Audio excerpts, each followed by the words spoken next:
တငယ်ချင်းရင်ဖြူစင်တဲ့စိတ်ဓာတ်လေးတွေမိမစီတယ်တစ္ဆာရေးတိုင်းစွမ်းပေးပါ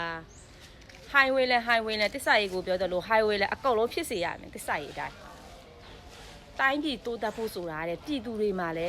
ပြည်သူတွေမှာလဲတစ်ဖက်တစ်လားညောပါဝင်ဖို့လိုတယ်အဲ့ဒါမှလဲတိုင်းပြည်ကတိုးတက်မှာအေးချမ်းမှာအဲ့ကြောင့်မလို့တစ္ဆာရေးတိုင်းပဲစွမ်းပေးပါအဲ့တရားအိမ်ရှင်ဖြစ်အိမ်ရှင်တွေကတော့အိမ်ငှားတွေနဲ့ဖြစ်နေငါတို့မြန်မာနိုင်ငံကိုလှုပ်ရှားလို့ရတယ်လို့ပြောတယ်မဟုတ်လို့အဲ့ဒါကြောင့်မလို့နေလို့မရဘူးငါတို့မြန်မာနိုင်ငံမှာတွားကိုနိုင်ငံကိုဒိုးတော့ဟဲ့ရဖះအစွမ်းပေးတယ်ဘာမှလုပ်လို့မရ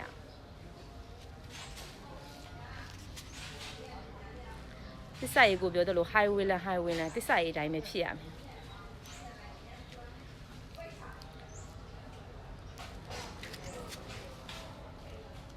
လောင်းကစားတွေလုပ်ပြီးတော့အိတ်နေလို့တော့တိုင်းပြည်ကမတိုးတက်ဘူးနော်တိုင်းပြည်ကိုတိုးတက်ဖို့ဆိုတာပြည်သူတွေမှာလည်းပါဝင်ရှိတယ်ပြည်သူတွေကလည်းတစ်ဖက်တစ်လမ်းနေပြီးတော့ပါဝင်ပေးရမယ်အဲ့ဒါမှလည်းသီးလုံးမှပဲတိုင်းပြည်ကတိုးတက်မှာအေးချမ်းမှာပြည်သူတွေလိုချင်တဲ့ငြိမ်းချမ်းရေးနဲ့ပြည်သူတွေလိုချင်တဲ့တိုင်းပြည်ချမ်းသာမှာအဲ့ဒါမှ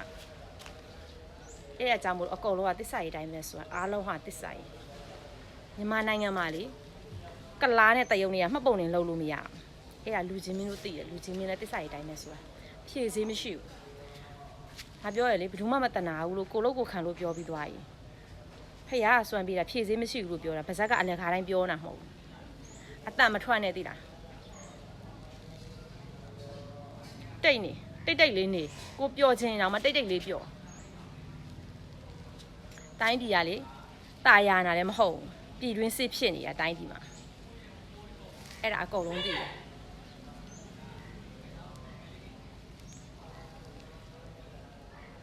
ငါတို့နိုင်ငံမကောင်းကြောင်ဘာညာကွီကွက်မင်းမပြောပါနဲ့မနေခြင်းရင်တို့နိုင်ငံကမြန်လေးထွက်သွားပေးပါလားဘယ်သူမှတော့မသိဘူးဆိုပြီးမှန်တတ်မနေနဲ့နှင်ထုတ်လိုက်သွားကိုဘွားနဲ့ကိုပဲကိုနိုင်ငံကိုပြန်ကြဖြည့်စည်းမရှိဘူးဖះဆွမ်းပေးတာစောင့်ကြည့်နေဘာတွေဆက်ဖြစ်အောင်လဲဆိုဘာတွေစွမ်းအောင်မလဲဆိုတာလူချင်းမင်းကစောင့်ကြည့်နေတာ